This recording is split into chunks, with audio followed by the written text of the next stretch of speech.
Channel ఎవరి ఇల్లు కొంట, ఎందుకంటే వీడు కూల్స్ తీయడు. ఒక ఇల్లుకు నేను సొంత పైసలు ఇచ్చిన నా డబ్బులు ఇచ్చి ఒకటి ఇరగొట్టినా, ఎందుకంటే అవసరం ఉండే మొత్తం గింతే ఉంది. ఏది మన టేలెండ్లా అది నాలా ఎక్కడ పోతుంది అది, దాంతో అన్ని కాలేజీలు మురిగిపోతున్నాయి.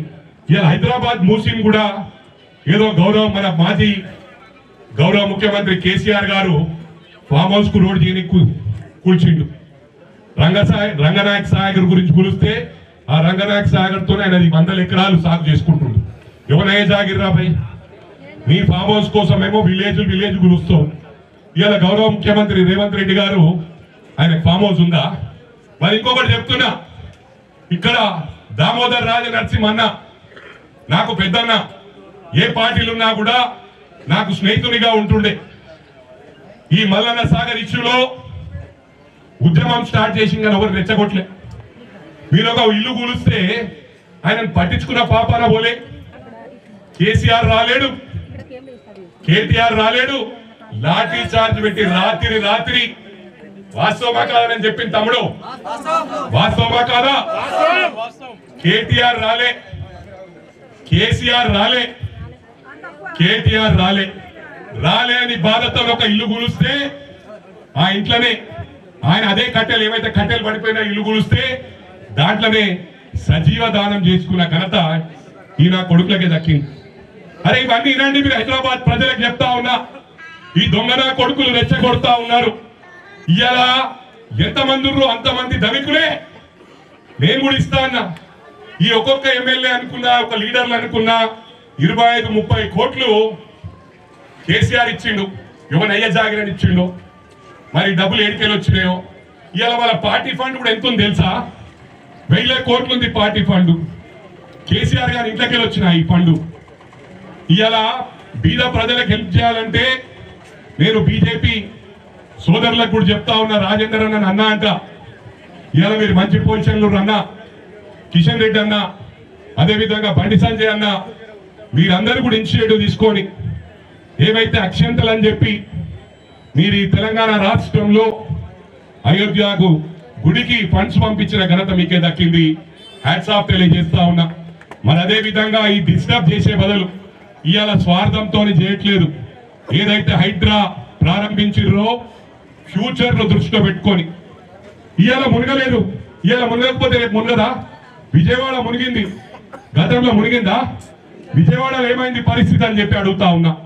ఇవన్నీ దృష్టిలో పెట్టుకొని బీజేపీ రాష్ట్ర నాయకులు బ్రహ్మాండమైన, అంటే బీజేపీ వాళ్ళకి సిద్ధాంతాలు ఉంటాయి, మేమంటే వేరే. మేము సిన్సియర్ గా పనిచేస్తాం కానీ పరిస్థితులు బట్టి మారుతాం. మీరు మారకుంటున్నారు కాబట్టి తెలంగాణ ప్రజలను దృష్టిలో పెట్టుకొని ఇదే ఉద్యమం చేసేది.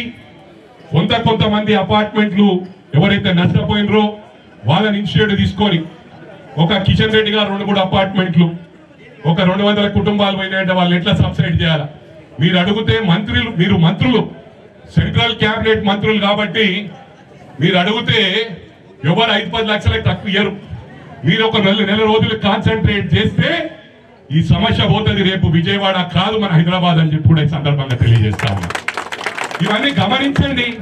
దీన్ని రాజకీయం చేసి నిజంగానే ఆ మూసీ నది రేవంత్ అన్న ఇంటికి పోతుందంటే, రేవంత్ అన్న కోసం చేస్తుందంటే మనం ఇది కావాలా?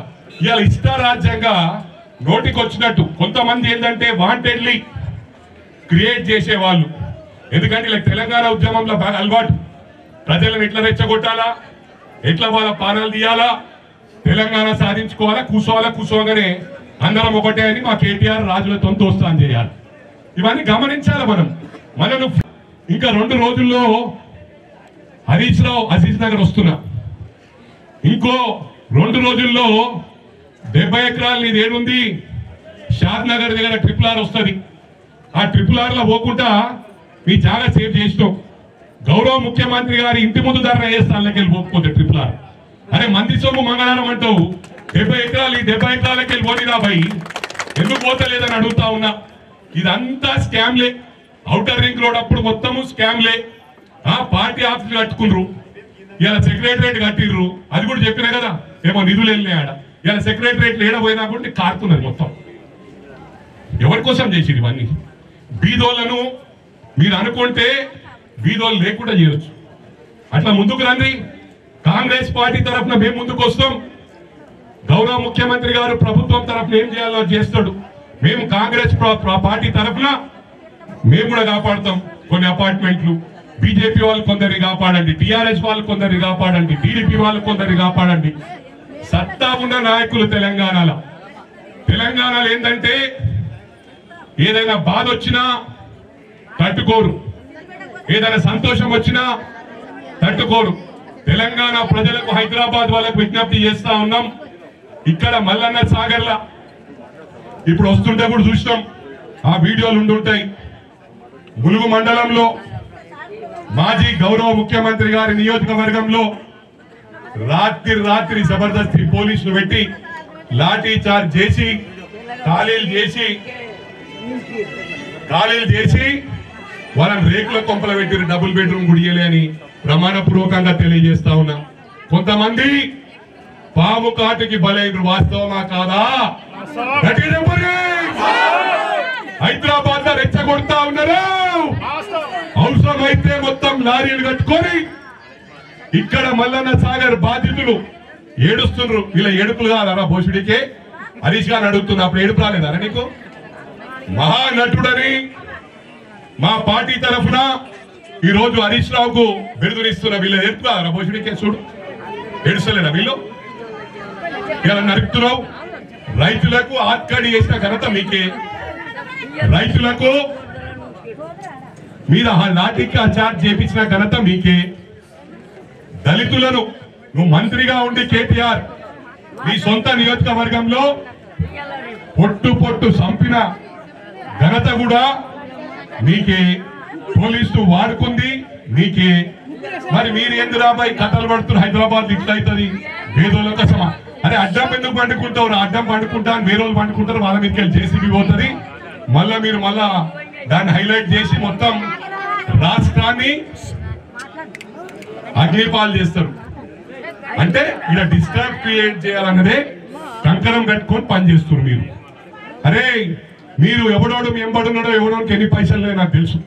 ఫస్ట్ ఏముండే అన్ని జిల్లాలకి వెళ్ళి తీస్తాం, ఇప్పుడు ఏమున్నారు ఇవన్నీ తీస్తాం రా. మీరు ఏమి చేసినా కూడా మైనంపల్లి హనుమంతరావు ప్రాణత్యాగం చేయడానికి సిద్ధంగా ఉన్నాడు. ఇక భయపడతాడు రా, దేనికి భయపడతలేదు? మా రేవంత్ అన్న ఏంటంటే రాష్ట్రం డిస్టర్బ్ కావద్దని మాట్లాడతలేడు. మా దామోదర్ అన్న బ్రహ్మాండంగా మల్లన్న సాగర్ ఇష్యూ టేకప్ చేసి బ్రహ్మాండంగా చేసింది ఆ రోజు. ఇలా మీరేంద్ర రెచ్చగొట్టి ఇది నో టైం ఏమో సృష్టిస్తాం అనుకుంటున్నారు. అప్పుడు ఎన్నోసార్లు పోలీసు వాళ్ళతో దిగ్బంధం చేయించారు మా వాళ్ళని. ఇలా చేస్తున్నాం రా, చేస్తే మీరు వెళ్తారా బయటకు? హైదరాబాద్ లో చేస్తారా మీరు?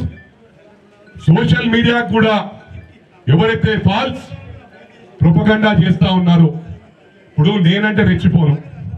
ఇప్పుడు మా కార్యకర్తలకు ఉంటది, అరే పుసుకున్న మా మైనంపల్లి పోయినాకో మా బతికేం కావాలని చెప్పి మళ్ళా మీ మీద కూడా మీరు చేసినట్టు గతంలో చేసినట్టు చేస్తే రాష్ట్రం డిస్టర్బ్ అవుతుంది. ప్రభుత్వం మారుంది కాబట్టి అందరికీ కనీసం విజ్ఞప్తి చేస్తున్నా, పిచ్చి మాట్లాడితే మాత్రం సైన్స్ ఇది లేదు. ఇవాళ ఒక స్టాండర్డ్ మీడియాను కూడా మీ వలన భ్రష్టు పట్టించేస్తుంది.